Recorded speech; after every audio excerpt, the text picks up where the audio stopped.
Hello, this is Arturelia Anime Room Reviews. I'm Arturo, and today I'll be reviewing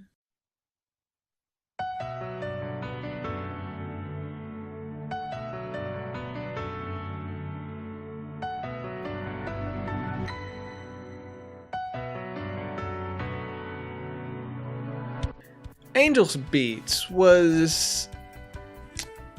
how would I put it? I watched this back in 2013, and I really liked it. I gave it all these 4 stars on Facebook or IMDb a 9 or whatnot, but when I look back at it, would it be really something I would watch again? Or better yet, would I recommend to anybody? I mean, if you've heard of it, then you've heard that it's really good. Now that I'm older and now I'm starting to do anime reviews, since this is the first review that I'm doing, what would I think of it now? Well, today I'll be reviewing Angel Beats, and I will note, since it's been since 2013 that I've watched this, I had to skim through all the episodes just to refresh my mind again and see what happened and all that, so let's get started. What do you want me to join exactly? Not Yet Dead Battlefront. Our name kinda changes a lot. It started as Underworld Battlefront, but Underworld Battlefront sounds like we've accepted that we're dead, you know?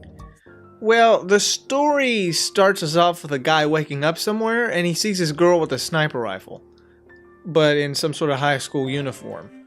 And soon he gets stabbed by this girl with white hair, and then he wakes up and then gets attacked by a dude with purple hair. Die 100 times!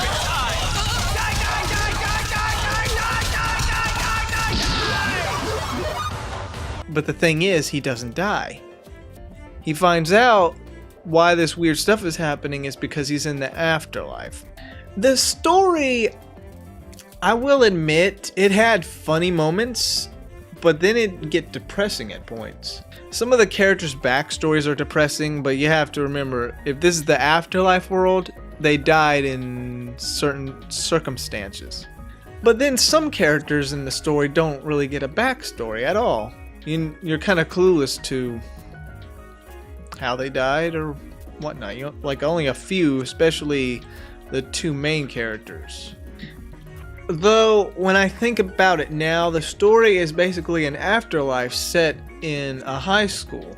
And the team, led by Yuri, a girl with purple hair, is fighting off against an angel, Kanade.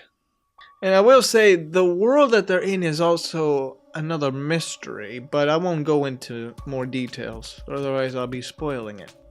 The only thing you should really know, besides the story, is that it's a group of people that have died, that have come to the world, and they're facing Kanade, or so-called Angel, so they could reclaim that world for themselves and not get destroyed by Kanade. However, the plot makes a different turn once the main character that ends up there finds out afterwards, and it turns into a different direction just a few episodes in.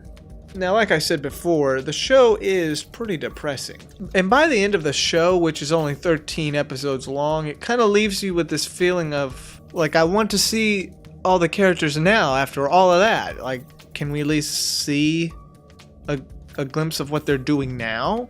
I won't spoil it, but there's only 2 characters you see at the very end after everything that's happened. And to tell you the truth, there's actually 2 endings to this.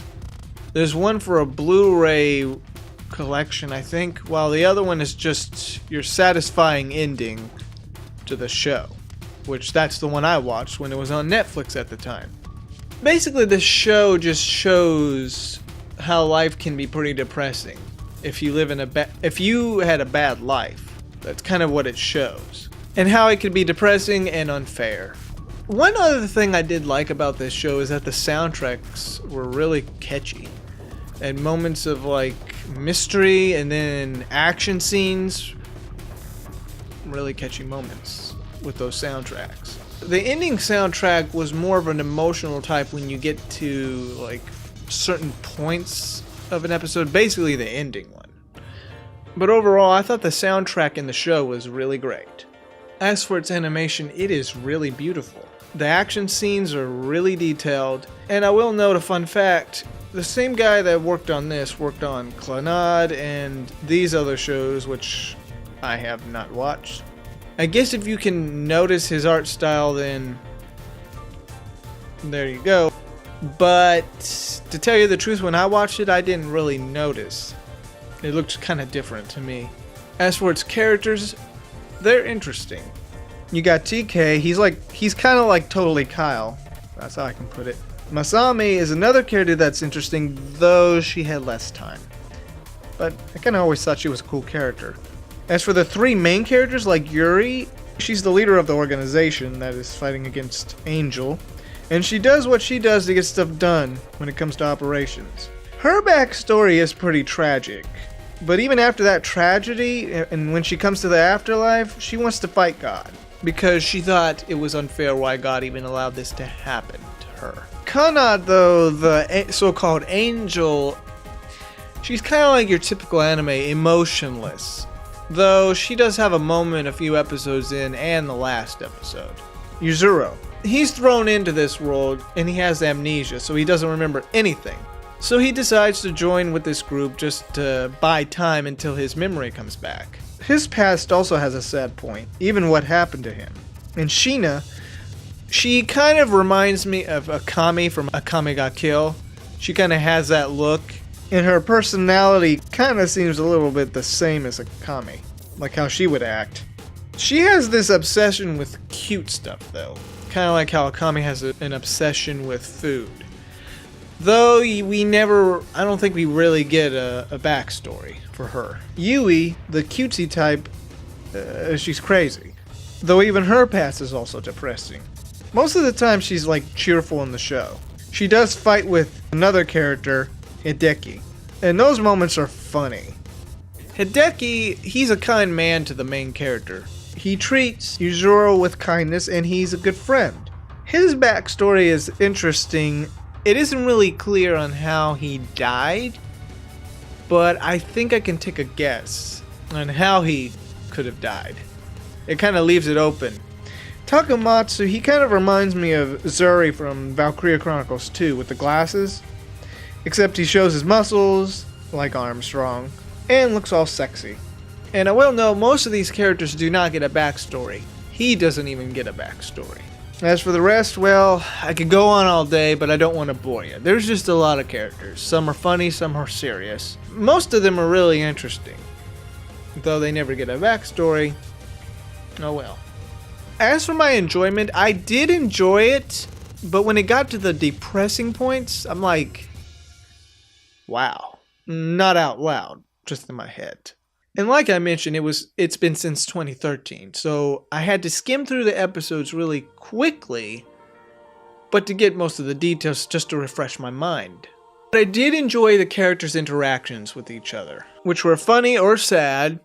When it comes to the weird stuff, well, you have to remember, they're in a world that has supernatural stuff. They can't die because it's the afterlife. And basically just in a high school. I guess if you pass good grades, then you can move on and get reborn again. Would this show be something I would watch again? No. I'm never really into like depressing stories like Kanade or anything else that's depressing. It did have good episodes, it had good interactions with the characters, and some good elements in there, but the sad and depressing stuff, I know that's how life is, but I just don't really dig that sort of stuff. I mean, I can watch it. I didn't even, okay, to tell you the truth, I didn't cry, but I was like, kind of questions my own life in a sense, but I just don't really dig those type of shows. I'd rather watch something else. I mean, it had humor and they had funny moments that made me laugh, and when I went back to refresh my mind on how it played out, it did make me laugh. Those scenes that were really hilarious. But by day's end, it ends with this depressing conclusion. A grabbing moment in the show, by the way. Don't get me wrong, it's not bad, but it's, like I mentioned, it's kind of sad in a sense. For me, it feels like it overshadows the humor after it's over. So overall, it would be the first time I watched it, and the last time.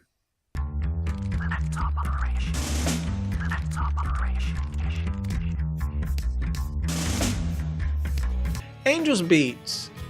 Well, it was a depressing show, I will say. It's not something I would come back to again. But I will say, if you're interested in it, if you like, let's say, watch Kanade or any of his stuff that he made, then maybe you would like it. For me, it was like one time I would watch it. Now, obviously, skimming through the episodes again, yes, it is depressing still.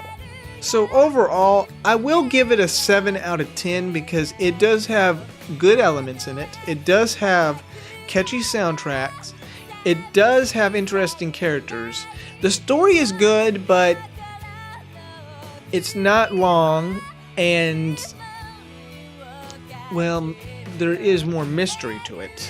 I don't know how to say about, like, the high school stuff and all this and that. I mean, it was pretty funny, though, what they were doing in this afterlife high school, but, it's good for those sort of things, but it won't be something I would come back to again.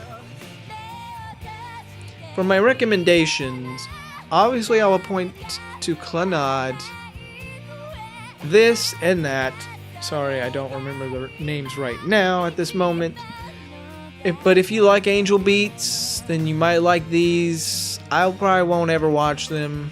Obviously Kanade, just because, well, one, like I said, I don't like depressing stories, but two, I kind of know how it goes. And I'm not really interested in life type animes. I like something with more of a bigger plot, I guess. Angel's Beat did have a plot that I enjoyed, but, you know, in Days In, it's not something I would come back to because of how depressing it is. I just don't like those stories. But you might find something here that you'll enjoy. And if you like Angel's Beats, good for you. Well, this is Arturelia Anime Room Reviews, signing off.